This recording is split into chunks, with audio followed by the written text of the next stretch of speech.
Gary, as far as tough days in Test cricket go, or tough weeks in Test cricket, you can talk to us about the last couple of days of guys you've had sick, a lot of guys pull out, and I guess when did you learn that each of their fate? This morning, so we gave Kane and Henry, I guess, every chance to get down here today and have a knock up and see how they were, but you could see pretty quickly that they weren't right, and both those guys they're tough competitors as well, and they're tough people. And when you don't get an argument back around whether you should play or not, you know that they're not very well. So, unfortunately, it is what it is. And Mitch Satner couldn't even get down here today either. So it's been sort of getting through our team a bit, and fingers crossed it doesn't get any worse. At what point did you make the SOS call back across the ditch to get someone across here? Yesterday, when we got down to training and realised that things had deteriorated. So Glenn Phillips was out having a body surf somewhere north of Auckland, and got the call that he needed to come back pretty quickly, because we thought worst case scenario, hoping that this wouldn't happen, but it did. And how exciting it is for Glenn now, though, to get a first Test call up, and hopefully he can do something magic that he'll never forget. How hard was it to pick an 11 today? Well, it became easier because of what happened. So instead of looking at 16 that were here, we were down to 13. So that became somewhat easier. But look, I mean, I think the talking point will be around Matt Henry over Tim Southey, and I guess the decision making around that. We just felt that we wanted a little bit more pace out there with what Matt Henry sort of offers over Tim, and being the workload that Tim's had, not just in the last two Tests, but if you put the last four together, it's somewhere around about 200 overs in a short period of time. Just felt that what Matt offered might have given us a point of difference. How did Tim take it? Oh, well, naturally he was disappointed around it, but I'd expect that of any player who got that message from me.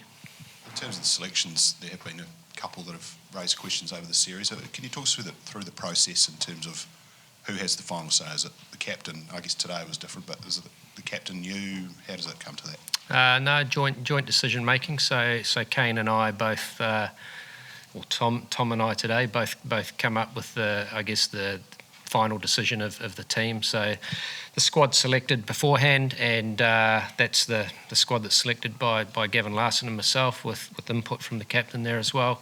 And then when it comes to on tour, it just comes down to the two of us. How do you feel? Just hindsight's a wonderful thing, but looking back on today as well, how do you feel you've gone with the selections all up? Well, you can only select those guys in our squad and stuff as well, but I mean, you guys will have opinions on that at the end of the day too. So, I mean, we I guess make decisions on what's in front of us and what we think are the best decisions to make at the time. So we live and by those decisions, I guess, as well. Gary, did you ever consider, you played two spinners, did you ever consider playing Tim alongside Matt today? Yeah, we did consider it, but when you looked at the wicket, it looked as though it was a wicket that had been used in the past as well. Apparently it hasn't been, but it definitely looked that way. It was very, very dry. 2 days ago when we were down for training, they'd put quite a bit of moisture into it and thrown grass clippings on it, which is usually a pretty good sign that it's very, very dry.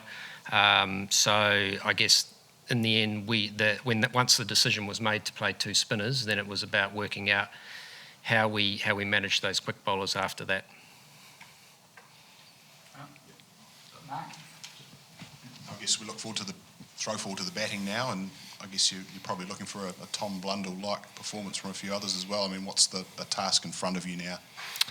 Well, I'm guessing Australia are going to try and play a similar type of game that they have in the last two Tests. So our first battle is to try and bowl them out for as small a total as possible. But yeah, you're right. I mean, what Tom Blundell did last innings at the MCG was very, very special. And there's the opportunity now for Jeet Raval, who's, I guess, back in, and also Glenn Phillips, two new guys. One new guy and one guy who's been there before, who probably didn't expect to get this opportunity to go out there and make a name for himself as well. So, I mean, they're all exciting things in front of those guys, but we've also got, I guess, guys like Ross Taylor, Tom Latham as well, who've been around for a long time, that will want them to stand up and be as good as they can be. Just one more, do you sense the morale is at a level where you can potentially save or compete from here?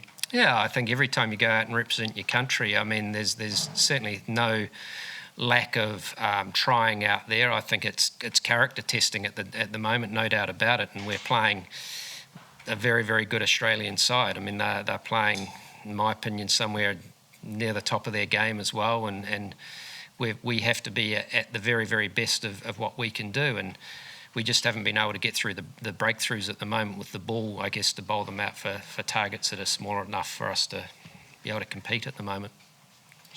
Gary, the forecast for tomorrow is potentially the most problematic, with the potential for more smoke haze coming in. Are you comfortable with the protocols and the systems that are in place to deal with that if need to be? Yep, yeah, we're comfortable with them, so it's sort of out of our hands really, so we can't really control that, but we'll be ready to go in the morning at the best of our ability, and if it gets taken out of our hands, well, that's the, I guess, the umpires and match officials' call. Can you run us through just how hard it is to get through Marnus Labuschagne at the moment? It seems like he must be sick of bowling to him. Yep. I mean, he's in great form, isn't he? And he lines himself up well. He plays the balls back in where most bowlers are trying to bowl very, very well. So we've had to try and come up with some different ways of trying to attack him. But yeah, I mean, he's playing at the very best of his ability right now, and we've got to keep trying to find ways that we can challenge him.